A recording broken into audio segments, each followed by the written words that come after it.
Demon Arisen here, and welcome at long last to episode 3 of How to Make Great Test Chambers. I'm so sorry you've all had to wait so long for this episode. I've been really busy with real life stuff, so I really do apologise. I'd love to make Portal videos all day, but other more important things do tend to get in the way, and unfortunately they have to take priority. Regardless, I'm here now, so let's get started. But first, let's do a quick recap of the series so far. If you remember, back in episode 1, I explained how to get started when making a test chamber, and told you about what I consider to be the major and minor test elements, and in episode 2, I played through one of my own tests and narcissistically told you how amazing it was, and what made it a good puzzle. In this episode, I'd like to delve deeper into one of the concepts we explored in episode 1, coming up with an idea for your chamber before you begin making it. The question is, how exactly do you come up with a good idea for a puzzle? Unfortunately, coming up with good ideas is almost undoubtedly the hardest part of making test chambers, and you have to get it out of the way before you can actually begin building the test.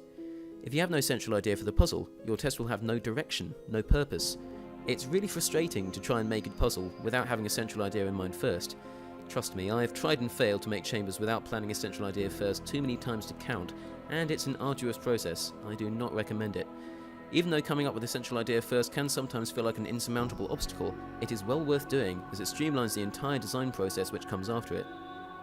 There's no single definitive answer to the question of how to come up with ideas for puzzles because everybody's mind functions differently and no single method will work for everyone.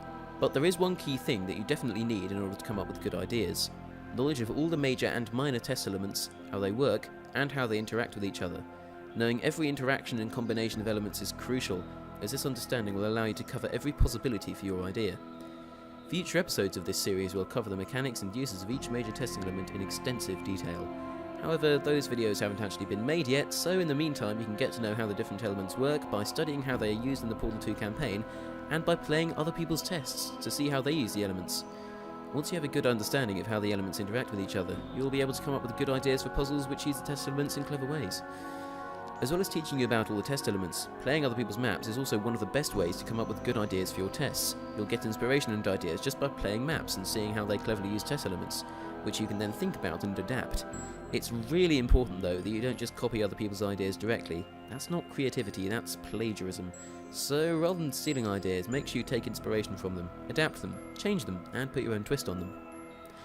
Another way to get inspiration is to just think about ideas for puzzles in your head. The great thing about this is that you can do it anywhere, on the bus, in the shower, in bed before you go to sleep. If you let yourself think about it, inspiration will probably come naturally. It's also quicker than coming up with ideas using the editor, since you can tweak and play through your puzzle in your head as much as you like without having to wait for it to load. The downside of this method is the idea is obviously less tangible if you come up with it in your head rather than using the editor. Of course, if you've come up with an idea in your head, it's important to make sure you remember it later.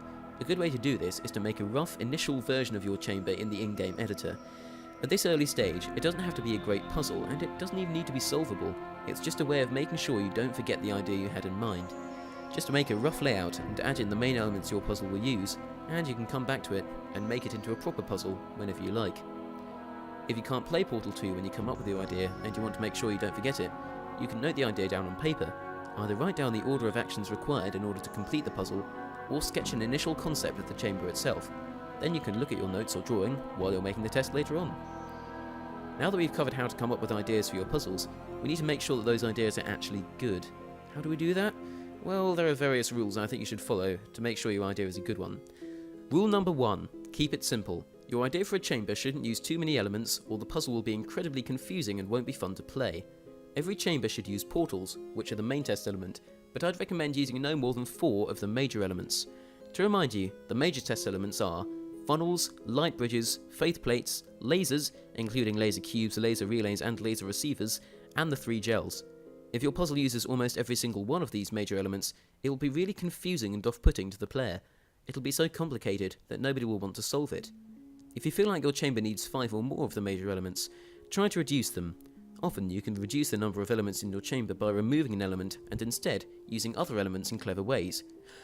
For example, in this very simple chamber, you need to use a light bridge to cross the gap, then use a faith plate to fling up to the platform, then use a funnel to get a cube onto a button to open the exit. That's 3 major elements, and each of them is only used for one thing, meaning the element's potential isn't maximised. So to fix that problem, why don't we just use the funnel for all 3 actions? Now the funnel's potential is being maximised since it's being used for crossing the gap, flinging up to the platform, and getting the cube onto the button. This has two positive effects. It makes the chamber less confusing, while also making it more challenging, because there are fewer elements, but you have to use the funnel in clever ways. Rule number 2, make it original. As I said earlier, don't copy other people's ideas directly, but be inspired by them. Your central idea should be something that hasn't been done very much before. There are hundreds of puzzles where you have to line up a laser in exactly the right way to hit all the relays or cover the entire room in conversion gel. Use elements in interesting ways, try to be different and unique, and your chamber will be way more fun to play. Rule number 3, make it fun and creative. This is arguably the most important thing when coming up with an idea for your chamber. If your test isn't fun, people won't want to play it. It's that simple. How do you make sure your basic idea is fun? Well, it should be challenging, but not frustrating. It should be creative and innovative. It should be exciting and satisfying to solve. The way to make your test fun isn't to fill it with turrets and gels and death-defying leaps and flings. It's by making it a creative and rewarding puzzle which challenges the player and makes them think. So in summary, coming up with ideas is really hard, and there's no single definitive way to go about it.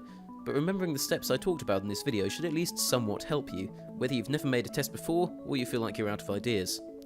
Let's go through them again, quickly to remind you. Step 1. Know all the test elements inside out, as well as knowing how they interact with each other. Step 2. Play some other people's test chambers and be inspired by them. Step 3. Come up with your idea, either in your head, and/or on paper, and/or by playing around in the level editor. Step 4. Save your idea into the level editor as an initial concept. It doesn't have to be a working puzzle yet, so you can just come back to work on it later. Also, remember the 3 rules for making sure your idea is actually a good idea. Rule 1, keep it simple. Rule 2, make it original. Rule 3, make it fun and creative. So there you have it, my advice for coming up with good ideas for test chambers. At this point, Portal 2 has been out for over 5 years, and it can sometimes feel like every idea for a puzzle has already been done, either by members of the community or by Valve themselves. However, this is not the case. While the elements provided by the in-game puzzle editor are limited, the number of puzzles you can make out of them is limitless. The editor is, in my opinion, a work of genius. It's so easy to use that even a child can use it. If you need proof of that, just look at my comments section.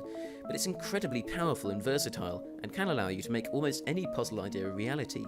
There are actually plenty of unexplored ideas for puzzles just waiting to have their potential unlocked, and people are still coming up with new concepts and fresh twists on old ideas. So if coming up with new ideas feels like a struggle at first, don't worry, it's a struggle for everyone. Not every idea is going to work straight away. Even I have countless failed ideas and half-finished puzzles just sitting in my editor, and that's fine, that's bound to happen. But I keep those ideas saved in my editor because sometimes I come back to them, and something clicks, and I realise the idea of the puzzle wasn't such a bad idea after all, and that idea which I thought was a total failure becomes my next huge success, played by thousands of people. So what are you waiting for? Get out there and be inspired, come up with an idea and make a puzzle. Once you've finished, publish it, and if you like, you can share it with me by posting a link to your puzzle in the comments section. I'd love to see what you come up with. As always, if you have any feedback, questions or insults, write them in the comments below and I'll get back to you.